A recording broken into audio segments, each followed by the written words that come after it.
bu narsa yedirib beraman dedim. Hatdan olding bu oshqozonda. Bu ishtahani.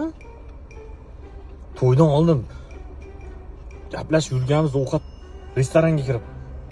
Faqat gretskiy salatim bor. deb yurarding-ku. Nima bilan yeyapsan endi? To'ydan oldin edi, uylanib bo'ldingiz. Voy! Bu onalarning hepsi aytishadi, makiyajga qarab qiz tanlama. Tavba qildim. Oltin mazzaxlar xotinlar nimasi yo'man? To'ydan keyin desam, shunaqa qilib ovqatlanadigan bo'lsam, uy ishlariga chidamayman, yaramayman. Katta yeyish kerak ayol kishi degan. To'g'rimi? To'g'rimi qizlar katta yeyinglar. Mana 5 barbog'da ham san zakaz qildingmi?